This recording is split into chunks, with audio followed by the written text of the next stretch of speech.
மனசை விட்டு பேசினாலே நிறைய பிரச்சனைகள் தீரும். மனசை விட்டு பேசுறதுக்கு தான் நேரம் இல்லை. ஏன் இத்தனை வருஷம் இல்லாமல் இந்த மன ஆலோசனை மன ஆரோக்கியம் வந்திருக்கு? அதுக்கு ரீசன் நம்மளுக்கே நல்லா தெரியும். ஏன்னா மனுஷனுக்கு மனுஷன் நம்ம பேசாமல் நிறைய கேட்ஜெட்ஸோடு போயிட்டோம், டெக்னாலஜியோடு போயிட்டோம். ஸோ உங்களுக்கு உங்கள் குழந்தை உங்கள் லைஃப் முக்கியம் அப்படின்னு நீங்கள் நினச்சிங்கனாக்கா முதல்ல வீட்டில் நிறைய ஒருத்தரோட ஒருத்தர் பேச பழகுங்க. அதுக்கு டைம் ஒதுக்குங்க. மனம் விட்டு பேசினாலே நோய் விட்டு போகும். வணக்கம். சர்வலோகா சுகினோ பவந்து. நான் மீரா ரமேஷ், சைக்காலஜிஸ்ட், கவுன்சிலர், மனநல ஆலோசகர். இன்றைக்கி நான் ஸ்டார்ட் பண்ணுறப்பயே சொன்னேன், சர்வலோகம் எல்லாருமே உலகத்தில் இருக்கிறவங்க எல்லாருமே சந்தோஷமாக இருக்கணும்னு சொல்லிட்டு. ஆனால் இருக்கிறோமா அப்படிங்கிறது தான் இன்றைக்கி கேள்விக்குறியாக போயிட்டே இருக்குது. வசதி உள்ளவங்களும் சரி, படித்தவங்களும் சரி, எல்லோரும் இன்றைக்கி ஒன்று தேடிகிட்டே இருக்கிறது என்னால் நிம்மதியாக இருக்க முடியல, என்னால் சந்தோஷமாக இருக்க முடியல. உடனே அடுத்தவங்க கொடுக்குற ஒரு வாக்கியம் ஏன் நீ கவுன்சிலிங் போனால் என்ன, நீ யார்கிட்டயாவது போய் ஒரு ஆலோசனை எடுத்துக்கிட்டா என்ன அப்படின்ட்டு. ஆனால் அடுத்தது அவங்க மனசில் தோன்றது என்னன்னாக்க, நான் கவுன்சிலிங் போனேன்னா என்னை உடனே மென்டல்னு சொல்லிடுவாங்களா, சைக்காட்ரிஸ்ட்டை போனால் நான் பைத்தியம் அப்படின்னு சொல்லிடுவாங்களே அப்படின்ற ஒரு எண்ணம் இருக்குது. இதை தான் நாங்கள் ஸ்டிக்மா அப்படின்னு சொல்கிறோம். இந்த எண்ணத்தை நம்ம தூக்கி எறியணும். இப்போ ரீசெண்டாக கோவிட் எல்லாருமே கஷ்டப்பட்டோம். கோவிட் வரக்கூடாதுன்னு தற்காப்பு எல்லாமே எடுத்துக்கிட்டோம். அப்படி அதையும் மீறி ஆர்டிபிசிஆர் டெஸ்ட் பண்ணப்போ நம்மளுக்கு பாசிட்டிவ்னு வந்துச்சுனாக்க பயந்தோமா? இல்லை, என்ன செய்யணும், இது என்னோட நிற்கணும், அடுத்தவங்களுக்கு வரக்கூடாதுன்னு சொல்லிட்டு தற்காப்புக்கெல்லாம் நம்ம போகலையா?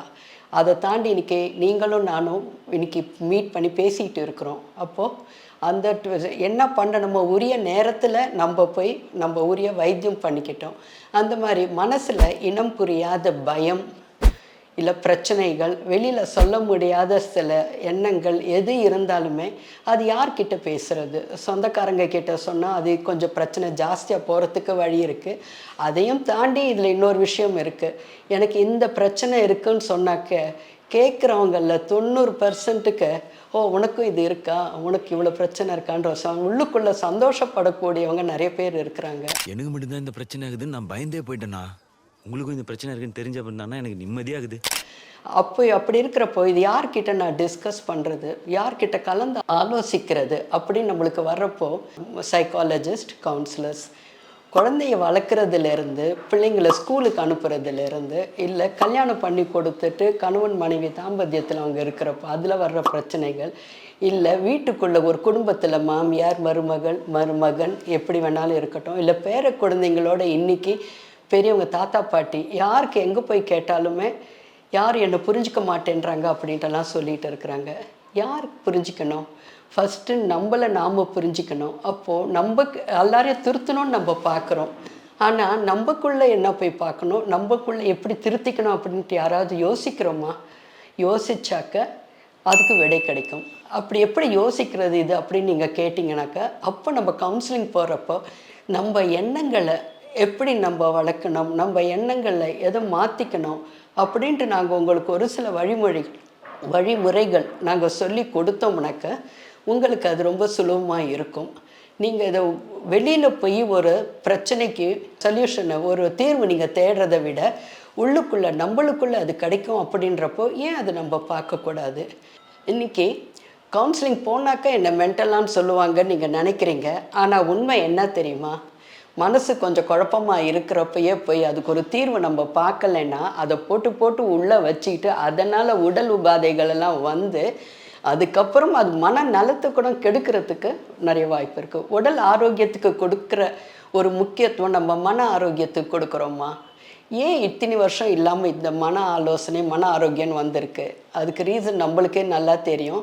ஏன்னா மனுஷனுக்கு மனுஷன் நம்ம பேசாமல் நிறைய கேட்ஜெட்ஸோடு போயிட்டோம், டெக்னாலஜியோடு போயிட்டோம். நிறைய எதுக்குமே டைம் இல்லைன்ட்டு சொல்லக்கூடிய நம்ம எங்கேருந்து எல்லாருக்குமே ராத்திரியில் வாட்ஸ்அப்புக்கும் மெசேஜ் பார்க்குறதுக்கும் மெசேஜை ஃபார்வர்ட் பண்ணுறதுக்கும் டைம் இருக்குது? யோசித்தோமா நம்ம?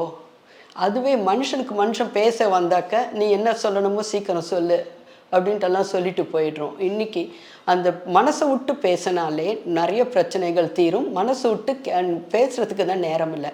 குவாலிட்டி டைம் யாரும் கொடுக்கறதில்ல, ஃபேமிலி டைம் யாரும் ஒதுக்குறதே இல்லை. ஸோ அன்றைக்கெல்லாம் சொன்னாங்க, வாய் விட்டு சிரித்தால் நோய் விட்டு போகும்னு சொல்லிட்டு இன்னைக்கு நாங்கள் சொல்கிறோம், மனம் விட்டு பேசினாலே நோய் விட்டு போகும். இது நம்ம பழகக்கூடாதான். ஸோ இன்றைக்கி குழந்தைங்க ஆகட்டும், பள்ளிக்கூடத்துக்கு அனுப்புகிற குழந்தையா இருந்தாலும் எங்ககிட்ட நிறைய பேர் கவுன்சிலிங் வர்றாங்க. ஆனால் கவுன்சிலிங் குழந்தைங்களை அழைச்சிட்டு வரப்போ பார்த்தாக்க கவுன்சிலிங் குழந்தைய விட அப்பா அம்மாவுக்கு தான் நிறைய கொடுக்க வேண்டியதாக இருக்குது. என் குழந்தை இதை ஆசைப்பட்டால் உடனே வாங்கி கொடுக்குத வேண்டியது. என் குழந்தை அங்கே போகணும்னு நினச்சா உடனே ஒரு லீவ் நாள் வந்து அதுக்கு செலவு பண்ணி அழைச்சிட்டு போயிட வேண்டியது. நினச்சா சுவிட்சு போட்ட மாதிரி சாப்பாடு வந்து வீட்டில் சேரணும், இல்லை கேட்ட உடனே பண்ணி கொடுத்துடணும். எல்லாமே நம்ம இந்த மாதிரி போயிட்டே இருக்கிறப்போ குழந்தைங்களுக்கு ஒரு ஆர்வம், அவங்கள ஒரு ஆசைப்பட்டது ஒன்று நடக்கலைன்னா உடனே அவங்க ஒரு டோட்டல் ஃபெயிலியர்னு அவங்க நினச்சிக்கிறாங்க. இல்லாட்டி அம்மா அப்பாவுக்கு என் மேலே ஆசை இல்லை அப்படின்னு நினச்சிக்கிறாங்க. நிறைய கேசஸ் வராங்க, கையை வெட்டிக்கிட்டெல்லாம் வந்துட்டு இருக்கிறாங்க. ஏன் அப்படி வராங்கன்னாக்க ஒரு சின்ன ஏமாற்றம், ஒரு சின்ன ஃபெயிலியர் அவங்களால ஏற்றுக்க முடியல. நான் நட்டதும் ரோஜா இன்றே பூக்கணும் அப்படின்னாக்கா சினிமாவில் வேணால் நடக்கலாம்.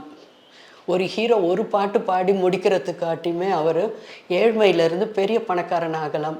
அது சினிமாவோட நிறுத்தணும். ஆனால் நம்ம பிள்ளைங்க வந்து அதெல்லாம் வாழ்க்கையில் நடக்கணும் அப்படின்ட்டு நினைக்கிறாங்க. அப்போ வாழ்க்கையின் நிதர்சனமான உண்மைகள் என்ன? அது யார் சொல்லி கொடுக்க போகிறாங்க? அதுக்கெல்லாம் நேரம் இல்லையே, நம்ம பேசுகிறதே இல்லையே. ஸோ உங்களுக்கு உங்கள் குழந்தை, உங்கள் லைஃப் முக்கியம் அப்படின்னு நீங்கள் நினச்சிங்கனாக்கா முதல்ல வீட்டில் நிறைய ஒருத்தரோட ஒருத்தர் பேச பழகுங்க, அதுக்கு டைம் ஒதுக்குங்க. யார்கிட்ட குறை இருக்குது? எல்லார்கிட்டையும் தான் இருக்குது. குறை நிறைய எல்லார்கிட்டேயும் தான் இருக்குது. ஆனால் நம்ம என்ன பண்ணிகிட்டு இருக்கிறோம், இன்றைக்கி குறைகளை மட்டும் பார்க்க ஆரம்பிச்சிட்டோம். ஸோ இன்றைக்கி என்னோட இந்த உரைக்கு நான் சொல்லக்கூடாது, யாரிடம் குறையில்லை, யாரிடம் தவறில்லை, வாழ்வது ஒரு முறை, வாழ்த்தட்டும் தலைமுறை அப்படின்னு என்ன தலைமுறை வாழ்த்துறோன்னாக்க நான் எல்லாரையும் புரிஞ்சுக்கிட்டு அவங்களுக்கு தகுந்த மாதிரி நான் என்ன இருந்துட்டேன், எனக்கும் சந்தோஷமாக இருக்கும், என்னோட சேர்ந்தவங்களும் சந்தோஷமாக இருப்பாங்க.